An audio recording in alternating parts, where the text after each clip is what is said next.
السلام عليكم، مرحبا بكم في قناتكم مطبخ بشرى ام نور. كنتمنىكم تكونوا كلكم بخير وعلى خير وبصحه جيده. الوصفه ديال اليوم غنشارك معكم الشباكيه المعسله اللي ضروري تكون في المائده المغربيه بخصوص شهر رمضان الكريم.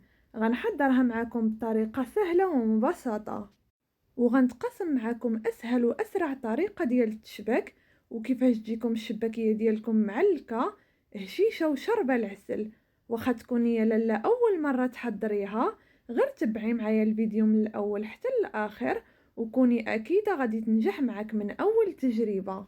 بلا ما نطول عليكم كتر، قبل ما ندوزو للوصفه ما تنسوش تخليو ليا لايك للتشجيع والاشتراك في القناه باش هكذا توصلوا بجميع الوصفات. فرجة ممتعة.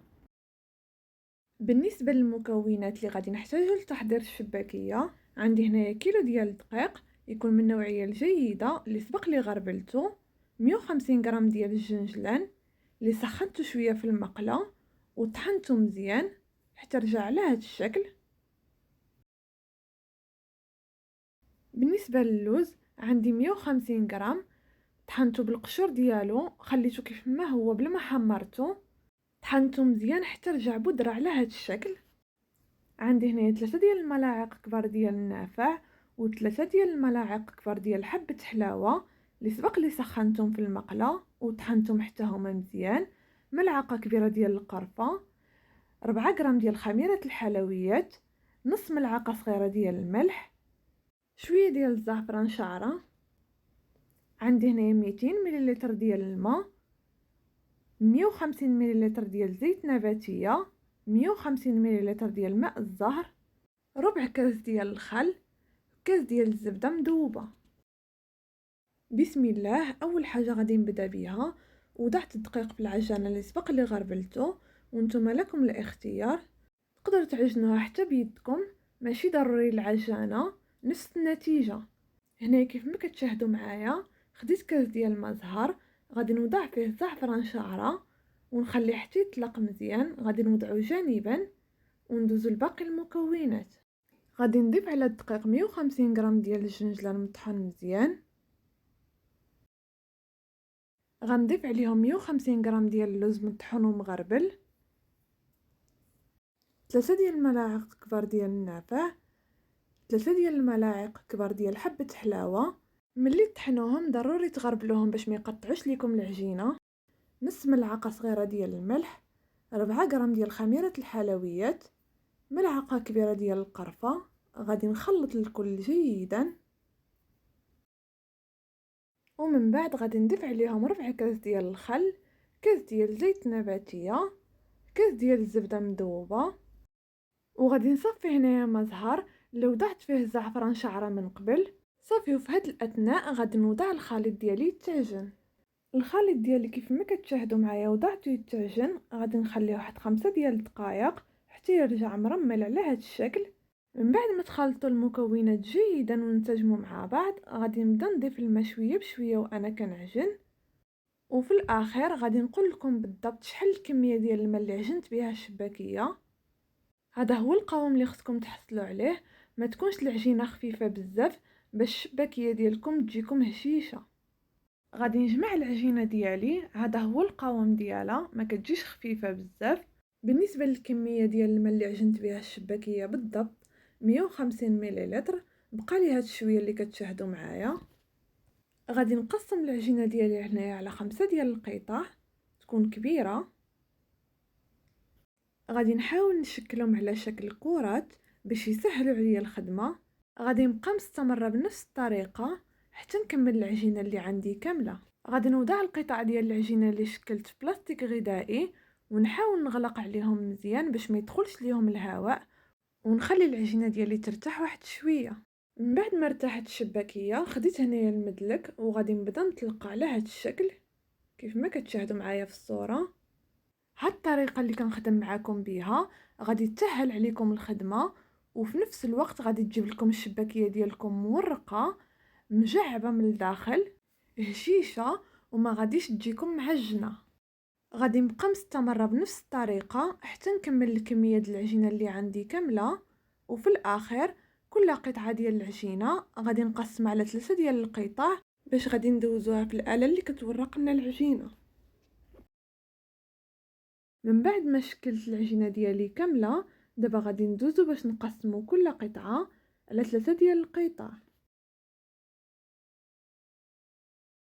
من بعد ما قسمت العجينة خديت هنايا واحد القطعة وبديت كنطلقها بالمدلك شويه، عاد غادي ندوزها في الآلة ديال التوريق. بالنسبه للعجينه انا غادي ندوزها هنايا في رقم 4 وغادي نعاود ندوزها في الرقم 3. وكيف ما كتعرفوا هاد الآلات كيكونوا مختلفين، كل وحده تحاول تخدم على حسب الآلة اللي عندها. العجينه هنايا جاتني طويله بزاف، غادي نحاول نقسمها على جوج. وبالنسبه للمرشم اللي غادي نقطع به الشباكيه ديالي، عندي هاد الجراره اللي كتسهل عليا الخدمه بزاف، ولكن غادي نحيد اليد ديالها على هاد الشكل كيف ما كتشاهدوا معايا. غادي نوضع الجراره على العجينه بهاد الطريقه وغادي نحاول نضغط عليها بالوسط ديال اليد ديالي وانا كندور. طريقه جد سهله في وقت واجز كتخلينا نوجدوا كميه كبيره بلا عوين وبكل سهوله. هاد الجراره ديال الشباكيه من الاحسن تحيدوا ليها اليد ديالها باش ترشم لكم العجينه دغيا، اما الا خليتوها باليد ديالها غادي تصعب عليكم الخدمه والرشمه ديال الشباكيه ما كتجيش باينه. بالنسبه للطريقه ديال التشباك من اسهل ما يكون. خديت قطعه ديال العجينه عندي فيها 5 ديال الاشرطه، غادي نوضع جوج الاشرطه فوق بعض على هذا الشكل كيف ما كتشاهدوا معايا. غادي نقلب العجينه والشريط اللي بقى عندي الخامس غادي نوضعه فوق الشريط الاخر، وهاد جوج الجوانب اللي بقاو عندي غادي نشركهم مع بعض ونضغط عليهم مزيان ونقلب الشباكيه ديالي على سطح العمل بكل سهوله، ونضغط على الجوانب جيدا باش ملي نكونوا كنقليو الشباكيه ديالنا ما يتحلوش لينا. غادي نعاود معكم واحده اخرى. غادي نهز جوج ديال الاشرطه غادي نوضعهم فوق جوج ديال الاشرطه الثانيين، غادي نقلب العجينه ونهز الشريط اللي بقى عندي نوضعه على الشريط الاخر ونضغط على الجوانب حتى يلصقوا مزيان، ونقلب الشباكيه ديالي فوق سطح العمل ونضغط على الجوانب جيدا. غادي نبقى مستمره بنفس الطريقه حتى نشكل الشباكيه ديالي كامله. وبالنسبه للطريقه ديال التشباك راه كاين بزاف ديال الطرق اللي سهلين، منهم واحد الطريقه اللي كنت شاركت معكم العام اللي فات، غادي نخلي لكم الرابط ديالها في صندوق الوصف. راه الا تبعتوا جميع الخطوات ماشي شي حاجه مستحيله وصعيبه، غادي توليو محترفين في الشباكيه. من بعد ما كملت خليت الشباكيه ديالي حتى نشفت مزيان ورجعت على هذا الشكل باش ملي نبغيو نقليوها تبقى كيف ما هي محافظه على الشكل ديالها وما تحلش لينا في الزيت. ودابا غادي ندوزو للمرحله ديال القلي. خديت هنايا مقله وضعتها فوق النار ووضعت فيها كميه ديال الزيت وخليتها حتى تسخن. وضروري تكون الزيت كثيره باش ملي تبداو تقليو الشباكيه ديالكم تجيكم محمره وطيبه من جميع الجوانب. هنايا عندي العسل اللي سبق لي حضرته معاكم، حتى هو غادي نخلي لكم الرابط ديالو في صندوق الوصف. كيجي رائع وكيبقى شد في المعسلات، اي نوع ديال المعسلات كانوا. اللي تبغيو تعسلوه فيه تقدروا تضيفوا له قطرات ديال روح الزهر كيعطينا واحد المذاق رائع. في هاد الاثناء الزيت سخنت، غادي نقص عليها النار ونبدا نوضع الشباكيه ديالي على هاد الشكل.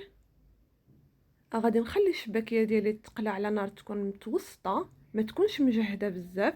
الشباكيه ديالي كتقلى وانا كل مره كنقلبها على جميع الجوانب باش تطيب مزيان ما تجيكمش معجنه من الداخل، وفي نفس الوقت يجي اللون ديالها مذهب وموحد.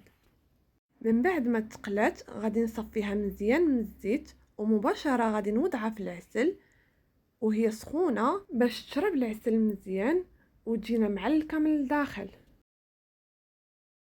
صافي غادي نبقى مستمره بنفس الطريقه. من بعد ما وضعت القليه الثانيه ديال الشباكيه في المقله غادي نصفي الشباكيه اللي عندي في العسل باش ملي نقلي واحده اخرى نجبر فين نعسلها. غادي نبقى مستمره بنفس الطريقه بلا ما نطول عليكم الفيديو. نقلي الشباكيه ديالي كامله ونعسلها. هانتوما معايا باش تشوفوا الشكل ديالها النهائي من بعد ما غادي نقليها كيفاش كتجي من الداخل.